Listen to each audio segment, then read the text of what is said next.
magre-resign. Kung meron kayong impeachment, edi i-impeach ninyo ako. Pero hindi talaga ako aalis kung saan ako nilagay ng mga tao kasi tiwala nila yung binigay nila sa akin. Pagbabasa ng tarot, napakadami po ang nag-message sa amin ng mga viewer, subscriber. Humingi po sila ng update tungkol po kay ating Vice President Sara Duterte. So, again and again, this is for entertainment use. Ang pikon, huwag magagalit. Ang pangit, itapon. Ang maganda, ang ating pilit na pangibabawin. Tarot, ipakita mo sa akin kung ano nakikita mo sa ating Vice President Sara Duterte sa taong 2026 and onward. Again, ito po ay aking babalasahin at i-scrabble, then scramble. And kung ano po ang madampot ko, ito po ay ipinagkaloob ng tarot at ng universe. Ayan. Kaya po, ayan, nakita nyo kalat. Walang reshuffle po ito. Pakita mo po sa akin kung ano nakikita natin sa 2026 kay Binibining Sara, Vice President Sara Duterte. Nakikita nyo po ito? Isang lalaki ang mahigpit na talaga namang pinag-iisipan niya. Ayan po, nakita nyo to, lalaki, nakataob. Ibig sabihin kaya po siya nakataob, nag-iisip pa siya ng maraming, nakita nyo po itong cups, ito po ay maaaring signifies of kaso. Bakit sinabi kong signifies of kaso? Kasi po, di ba, pag nagfa-file ng mga kaso, magastos. Pag nagfa-file ng kaso, kinakailangan ang, para siyang ginto. So, para sa kanya, yung isa-sign niya o ibabato niya para kay Ma'am Sara Duterte ay matinding mga ginto daw or matitindi. Conversion nito sa salitang ibinabato niya ay matitindi na. As in, masisira ang pangalan ng ating Vice President doon sa binabalak niyang ibabato. Unfortunately, nakabaliktad po siya. So, ito po ay malalampasan ng ating Vice President. Haharapin niya ito, and unfortunately, kung sino ka man na lalaki ka, kasi lalaki siya na nag-iisip talaga kung anong dapat gagawin. At may isang nag-feed sa kanya. May isang, nakita niyo po, may isang kamay. Yan, may nag-feed po sa kanya para batuhin ng napakaraming mabibigat na kaso si VP Sara ngayong taong 2026-27 hanggang sa kandidatura. Pakaisipin niyo pong mabuti dahil ayon po rito, nakabaliktad. Kung ano pong ibabato ninyo, again and again, ito po'y tarot lang. Ako po'y taga-interpret lang. Kung ano pong ibabato ninyo sa kanya, dahil siya naman ang in-scrabble name ko rito, ito po ay dapat yung pakaisipin dahil hindi magtatagumpay ang pagsira ninyo ng kanyang pangalan. Kung sino ka man na lalaki na nag-iisip, paulit-ulit kong sinasabi, akala ninyo sa tatlong maaatikabong akusasyon ay mapapasuko nyo ang isang Inday Sara. Sorry po, mababaliktad ang sitwasyon sa huling laban. Mananatili pong matatag ang ating Inday Sara. Ang problema lang po talaga ang emosyon niya tungkol sa kanyang father. Yun lang. Pagdating sa kaso, haharapin niya pagdating sa lahat. Pero yung puso ay baliktad. Yung puso at isip niya ay talagang natutorture sa pag-iisip sa kalagayan ng kanyang ama. Lalaban, sana naman malampasan ito ng pamilyang Duterte. Sana po ipagdasal ng buong sambayanan na malampasan ng ating family ng Duterte ang isang pagkawala ng isang taong mahal ng sanlibutan. Ito po ay hindi pa tsak na magaganap. Sinasabi lang po sa atin ng tarot kasi po on and off na ang kalagayan ng isang tao na nasa malayo na nakakulong. Ibig sabihin ng on and off ang health, minsan biglang tumataas ang lahat ng kanyang blood pressure, ang kanyang sugar, and even the emotion and the stress ay tumataas at paiba-iba. Alam nyo, nakalagay dito, magdasal lang po tayo kung kayo po ay talagang mahal nyo po ang dating Presidente Duterte, magdasal lang po na makayanan lahat. At isang araw, naniniwala po ang tarot, ito, naniniwala ang tarot, kaya nga death, ay makakaliban ang ating dating president sa sinasabing mahirap na kalagayan ng kalusugan upang hindi mapunta sa kamatayan. Yan po. 2026-27, doon magkakaroon ng problema masyado ang health ng ating presidente at dahil siya'y ama, lumabas po siya sa tarot ni Vice President Sara. At yun po ang iniisip talaga ng ating Sara. Hindi niya iniisip to kasi kaya niya tong labanan. Sabi nga kaya daw niya tong harapin. Kaya nga po ito mag-isip kasi haharapin talaga siya ng ating Vice President. Pero ito hindi niya kaya to. Ito ang iniisip niya. Ito ang palagi niyang kinakatakot, ang mawala ang kanyang ama. Kitang-kita naman po, death. At nakabaliktad siya. So, ibig sabihin nun, pwede pa nating ipagdasal ang ating presidente. Ang problema lang talaga, ayan, hindi mawala ito sa pamilya. Ang mag-alala ng sobra. Natural naman yun, di po ba? May isang panukala ang ating Inday Sara Duterte na lalo siyang mamahalin ng masang Pilipino. Ito po ay isang panukala na batas na magbibigay sa kanya ng napakalakas na estabilisasyon sa pagmamahal sa masang Pilipino. Muli at muli po mapapatunayan niya na ang lahat ng akusasyon sa kanya ay kanyang may lalaban.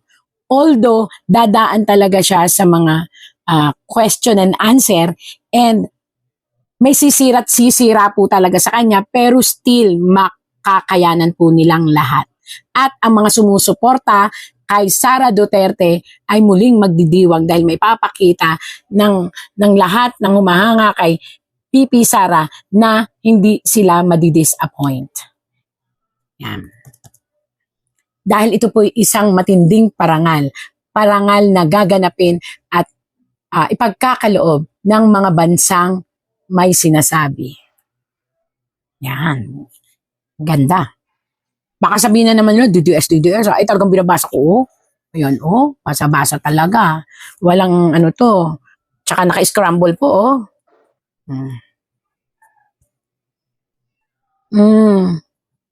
Kaya lang po, ang inang bayan, ang dami talagang sumusubok sa katapangan at sa katatagan ng ating Inday Sara. Mag-ingat. Ingatan nyo pong mabuti at huwag kayong lalayo at aalis ng walang kasama. Meron po ditong isang babae na hindi ko po maintindihan tong babaeng ito. May isang kausap na kilalang lalaki na nasa gobyerno rin po, gobyerno, na may masamang parang meron silang binubuo. May binubuo sila na isang, hindi ko po kilala tong babaeng to pero itong babaeng ito ay matindi ang galit. Hindi lang sa kanya kundi sa ama. At isang lalaki na nakaupo sa trono. Hindi ko kilala kung sino to. Marami naman trono, politika. Pero ito ay may sinasabi sa politics. Ang may binubuo na isang obra maestra. Pag sinabing obra maestra, pinag-aralan, ito ay, kumbaga sa ay talagang sinasala. Ayan po, paano ko nalaman? Ayan po, may dala silang sinasala ng mga taong ito. Yan. Upang, siya ay papanagutin sa isang sitwasyon. Paano nalaman na sitwasyon? Ayan po, more on pera to pera ang ibubukol sa kanya, pera. At ito namang isang ito is travel. Pera, travel. Paano nalamang travel po? Ayan po. Ito po ay parang ayon siya na pag pinukpok is parang ganon. Signifies po yan ng hangin na mabilis. Pwedeng travel, pwedeng sasakyan, ganyan. So, pera ang ipupukol at itong travel. So, hindi ko alam bakit lumabas yung mga travel dito.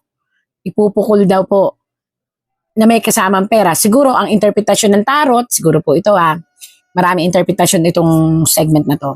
Maaaring yung kanyang mga transpo o yung mga ginagastos niya o yung paglabas-labas niya ng Pilipinas ay ibintang sa pera, kinumbert sa pera. Or maaari rin naman na maraming nawawalang fund na unrecognized, hindi ito na-recognize sa panahon niya, pero ibabato sa kanya. At ito po ay again and again, malalampasan niya at may papaliwanan niya. Kasi, siya ay, yun po ang pagkakamali ng mga kalaban nila. Bagkus nyo po silang isuong sa apoy, bagkus nyo po silang apuyan or igisa sa mga kaso, bagkus po silang nahahasa. So parang ang nangyayari, hinahasa nyo lang po ang ating BP Sara para maisaayos niya ang paghahawak ng Pilipinas pag dumating ang panahon. Ayan po yun, pag dumating ang panahon, para ako nagkukwento.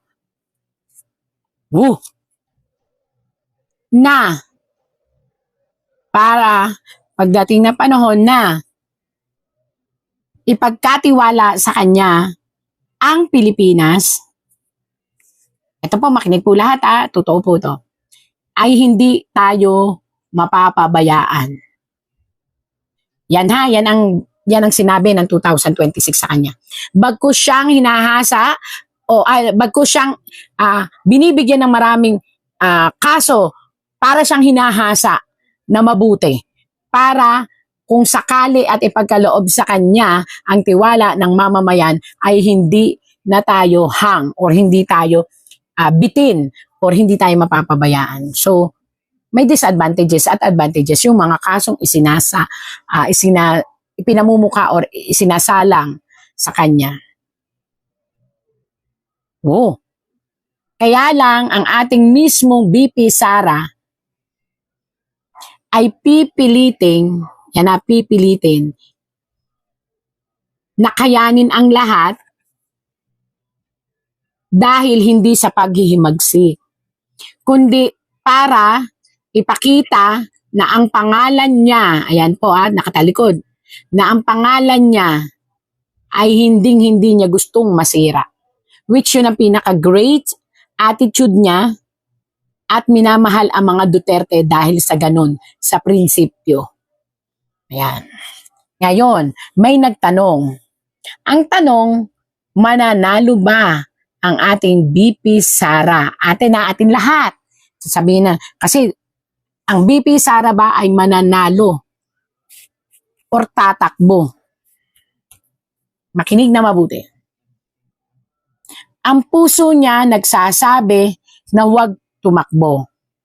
Ayan po kahit hindi ko siya nakausap, hindi ko siya na-encounter in person, pero ito po. Ang puso po niya ay nagsasabi na huwag tumakbo. Kasi kinukonsider po niya ang nararamdaman ng buong Pilipinas. Nalilito kasi ang Pilipinas. Yan. Subalit, makinig na mabuti. Nakikita niyo po ito. Ang hustisya ng mga tao at ng bayan, kaya ganyan po, bayan yan. Nakita niyo yan, ito ay palasyo. Ay tinatawag ang kanyang espiritu. Bakit sinabi ko po na espiritu? Naisip niyo po ba na noon pa sinasabi ko na mayroong divine intervention? That the prophecy na po ito sinasabi ko na nakikita ng tarot. Duterte is a clan coming from above. Yun po ang nakikita. Ano yung coming from above? Ibig sabihin po, ang linya ng Duterte, especially nung ama, na ipinapasa ang kanyang enerhiya sa mga anak, sila po ay nasa isang revelation ng clan. Ito po universe na nagsasabi. That they are, kahit ano pa ang sitwasyon, ano pa ang pamamaraan, sila po ay nakatakda. Nakatakda sila na mamuno ng kahit anong sitwasyon sa politika. At they are entitled. Meron silang divine mission na kahit ayawin ng tao, maniwala po kayo't sa hindi, o maraming umaayaw, sila po'y nakatakda na magsilbi sa mamamayang Pilipino. Kaya yung sinasabi nilang hindi mananalo si Sara Duterte, ito po ang sagot dyan. Ang linaw. Una sa lahat, marami talaga siyang kaagaw kung sakaling magpresidente siya. Pangalawa, may isang organisasyon na ayaw talaga sa kanyang maupo siya. Ito yung isang organisasyon kung saan nadidikit ang pangalan niya sa sitwasyon pa rin ng ama. Pangatlo, natatakot ang lahat ng mga mambabatas sa kung ano talaga ang sitwasyon ng isip at puso ng isang Inday Sara. Kasi po, talaga namang ipinadanas ng lahat ng mga kalaban ng Inday Sara at ng Duterte ang lahat ng bintang sa kanila, whether it is true or not. Ibig sabihin po, may ayaw talagang manalo at yun ang mga dahilan. Ayaw nilang manalo si Inday Sara. Ito na ho ang pakita mo sa akin kung ano ang twist ng istorya. Oops. At yun ay babasagin ng mga taong nagmamahal kay Sara Duterte. Ibig sabihin po, kung walang magiging kapabayaan sa botohan, sa dami po ng mga gustong magpakita ng pagmamahal at suporta kay Inday Sara Duterte, paniwalaan nyo po, basta walang anumang hokus-pokus, walang anumang kapabayaan, walang anumang anomalya na mangyayari sa botohan, kung si Inday Sara Duterte po ay iboboto. Si Inday Sara Duterte ay iboboto ng mga tao, which totoo pong iboboto siya. Mananalo po siya. Tandaan nyo, ako na po ang nagsabi, wag lang magkakaroon ng dayaan, wag lang magkakaroon ng kapabayaan, at wag lang magkakaroon ng sinasabi na pagbabaliktad ng sitwasyon. Sara Duterte will won the heart of the Filipino masses. Ibig sabihin, taong bayan ang magnanais na siya'y manalo. Kaya dito sa huli, marami ang magkakaroon ng sariling mga, kumbaga, ano bang tawag doon? Ito ang aking kandidato, ito ang aking kandidato. But the Duterte clan, hindi na sila mabubura. Kaya, ito na po sinasabi ko, yung pong sinasabi ng tarot, ha? Marami ang nagagalit dahil sa nangyari na pagpapatino sa pamamagitan ng mahigpit na batas. Pero marami ang nagmamahal. At ang iba nagtatago, pero lalabas sa takdang panahon. Bakit dead? Kasi pinakadelikadong sitwasyon kapag namatay ang ama. Kaya kinakailangan pong ingatang mawala ang ama. Again and again, ayon po sa tarot, mananalo si Sara Duterte. Basta walang, tandaan niyo po ha, walang kapabayaan, lahat ay legal, lahat ay babantayan, at lahat ay kinakailangan na pag-aralan ang mga sitwasyon. Kasi nakatakda po talaga siya. Ang tanong again, nais ba niya? Sa totoo lang po, napapagod na siya sa politika. Ang gusto na lang niya katarungan para sa kanyang ama. Sa ngayon, hindi pa tayo sure na tatakbo siya. Kasi sa ngayon, ang iniisip niya, ang ama lang niya at ang pangalan nila na maituwid at ma-rescue. Unfortunately po, marami pa rin gustong sumira sa kanya. But everything na ibabato sa kanya, malalampasan po niya. Even ang kulungan, malalampasan niya.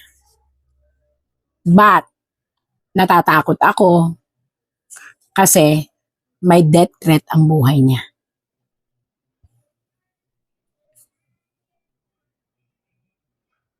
But still, malalampasan niya. Ang kailangan niya mag-ingat, hindi lang sa tao, kundi sa sasakyan. Isang aksidente ang maaaring maganap within 26-27 sa sasakyan. Kaya pag-ingatan ang pagsakay niya at kinakailangang isaayos ang kanyang sasakyan lagi. Sakit sa dibdib, magbasa ng katotohanan. Ito lang po, masakit sa dibdib magbasa ng katotohanan. Again and again, hindi pa tayo sure kung gusto niya talagang tumakbong pagka-presidente. Sa ngayon, ang utak niya, mailabas ang kanyang ama, mabigyan ng magandang sitwasyon ang kanyang ama. Yun ang inilalaban niya. Pero ang madlang people, gusto siyang patakbuhin. Yung sinasabi na hindi siya mananalo, maniwala kayo, wala lang dayaan na magaganap, walang kapabayaan, walang kahit na anong hawsyaw, babangon po ang Duterte. At yan ang mundo. Hahawakan nilang muli ang tagumpay. Masisira lang po ang pagkapanalo niya kung ito. Nakita niyo to? Mga artificial, ibig sabihin mga sitwasyon, delikado po itong mga isipan ng kung sino man, di ko sinasabi kung sino, pero mga artificial, mga drama, mga anino at kaluluwa, mga patay na nabuhay na biglang nagbotohan. Yun po ang lumalabas dito. Yun lang ang makakatalo sa kanya. At yun ay part na kung tutuusin, ang pinakamatinding laban sa botohan. Ang nabuhay ang mga patay, ayan o, kita nyo naman, nabuhay ang mga patay at bumoto muli. So, ibig sabihin, kung hindi mangyayari ito, mananalo talaga siya. At ayon dito sa tarot, dapat lang nabigyan ng hustisya ang sitwasyon at bantayan ng mga tao. Yun po ang sabi sa tarot again and again. Tagabasa lang po ako ng tarot. Napakahaba po nito kasi gusto kong maliwanagan ang katotohanan. Pero sabi nga, sa lahat na nangyayari, ang tarot ay nagsisilbing babala. Kung may mga sitwasyon na nabasa ng tarot, ito hindi ko rin po alam. Tagabasa lang ako. 80. Nga naman, masamang damo, matagal mamatay. BBM.